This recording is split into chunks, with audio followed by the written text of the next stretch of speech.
Vamos a hablar con el economista Sergio Chousa, a quien tengo el gusto de saludar. Bienvenido, Sergio. ¿Cómo estás? Germán Giachero te habla. Hola, buenas noches para vos y para todo tu equipo. Muchas gracias por recibirnos, Sergio. Bueno, en principio, hace un par de jornadas se conoció el nuevo índice de inflación de octubre en un 2,4%, si mal no recuerdo la cifra exacta, la proporción exacta, pero por ahí eso no pareciera tener una correspondencia con la realidad económica de miles y miles de familias. Ujú.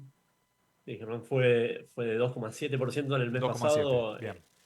en escala anual, con un 107% en los primeros 10 meses del año. A ver, es una dinámica obviamente de sendero bajista, de desinflación, gradual, paulatina, pero sostenida, Ujú. volviendo la inflación a niveles compatibles con el año 2021. Lógicamente esto se da como producto principalmente de la recesión, ¿no? El hecho de Ujú. que hayan perdido potencia los pesos, los salarios, bueno, genera menos presión sobre la demanda de bienes, de servicios. El comerciante, el productor tiene menos posibilidad de trasladar aumentos de costos al consumidor final y muchos de esos aumentos los termina absorbiendo dentro de su estructura de costos. ¿Por qué no se siente del todo en términos de una mejora de las condiciones de vida, de las posibilidades de consumo? Bueno, por diferentes factores. Primero que eh, inflación a la baja no significa necesariamente mayor poder de compra, ¿no? Claro. La variable esencial a la hora de evaluar la perspectiva para el consumo de las familias tiene que ver con el poder de compra, el poder adquisitivo de los salarios, de los ingresos.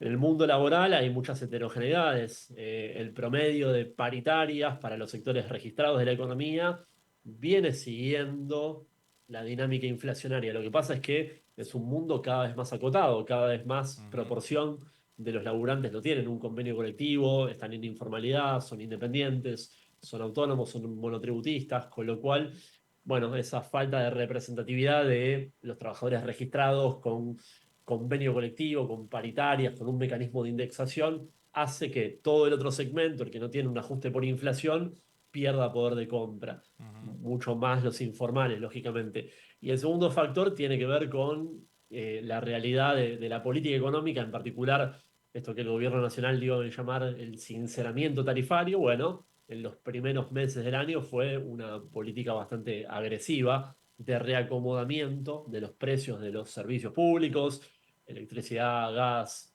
luz, agua y también el transporte público, los distritos, también los rubros que tienen que ver con segmentos con incidencia del Estado, como la medicina prepaga, como la educación privada. Bueno, la suba de esos precios lo que hace es restar salario disponible, porque hace las veces de costo fijo para la familia, ¿no? Lo que queda, el remanente, después de pagar la electricidad, de pagar el agua, de pagar el transporte público, es más acotado en relación a años previos. Por eso es que la baja de la inflación todavía no se siente tanto en términos de poder de compra, en términos Ujú. de consumo efectivo. Otra medida anunciada por el gobierno de Milei, Sergio, tiene que ver con la eliminación de impuestos para las compras en el exterior y la ampliación del monto que se puede usar para realizarlas. ¿Qué significa esto en materia de beneficios? Seguramente para algunos sectores, pero para otros no tanto.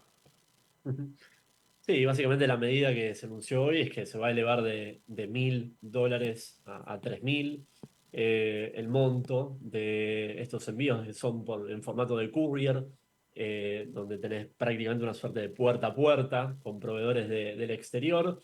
Y esto se da en el marco de la flexibilización de pagos al sector externo, que es uno de los componentes del cepo cambiario, uno Ujú. de los menos significativos, ¿no? Porque anualmente por estos pagos en formato de correo postal, de courier, tenés alrededor de $400 millones por año. No es una cifra significativa para nada, pero bueno, para algunos sectores, sobre todo tecnológicos o productos de consumo durables, pueden generar mayor competencia en la economía interna y de esa forma lo que busca el gobierno es tratar de disciplinar, moderar un poco el margen en sectores que tal vez con un mercado protegido puedan aprovecharse y, bueno, terminan trasladando al consumidor aumentos que son desmedidos. Ujú. Si le das más competencia, facilitando estos mecanismos como para que se pueda importar en esta modalidad puerta a puerta con un mayor monto, posiblemente eso genere un techo, disciplina un poco los aumentos en algunos rubros sensibles como los productos tecnológicos. Pero bueno, hay que verlo en funcionamiento, cuánto después termina efectivamente generando en términos de operaciones efectivas. Por ahora, en Argentina hay un monto muy acotado, además, Ujú. tiene bastantes costos de transacción porque los fletes son caros y Argentina Claro. está bastante alejado de Europa, de Estados Unidos, de China lo mismo, ¿no? Países que son los principales proveedores. Queda un mes y medio para que se termine el 2024 y queremos conocer un poco por ahí cuál es tu análisis y tu expectativa en relación con la marcha de la economía, pensando ya en el 2025. Ujú. Bueno, a ver, sin lugar a dudas, se va a venir un año de rebote en las cuentas nacionales, en estos indicadores que usamos los economistas vinculados al PBI, por ejemplo. Venimos de 2 años consecutivos de caída, lo cual es una anomalía. Este año va a caer mucho la economía, 3,5% aproximadamente, a pesar del rebote del agro contra el año de sequía. Y entonces 2025 la actividad, más no sea por un rebote estadístico, va a repuntar seguramente con heterogeneidades sectoriales, seguramente las actividades vinculadas al sector primario, tanto la producción agropecuaria como la minería, como la producción petrolera, va a ir a una mayor velocidad, mientras que la construcción, la industria, las actividades más mano de obra intensivas irán a una velocidad menor, pero seguramente la producción rebotará. Queda por ver si va a ser un crecimiento económico genuino y sostenible o puramente un rebote estadístico. La gran duda también es sobre cuál va a ser el poder adquisitivo, la Ujú. dinámica del consumo y el poder de compra el año próximo, a sabiendas de que ya las paritarias se vienen moderando. Veníamos con la inercia de la recomposición de lo perdido en la primera parte del año, pero cuando uno ve los convenios colectivos, incluso de los sindicatos más fuertes, por ejemplo bancarios, ya en los últimos meses están a la par de la inflación. Bancario cerró octubre con un aumento del 2,7%, lo Ujú. mismo que la inflación.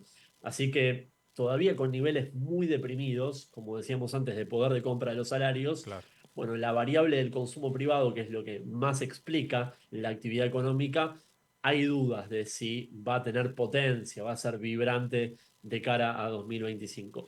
Y la última incertidumbre es lo que va a pasar con el dólar. Venimos con una dinámica bastante especial, donde a pesar de la inflación, a pesar de que ha pasado un año y prácticamente no se ha movido la cotización de los dólares libres, que en realidad no son libres.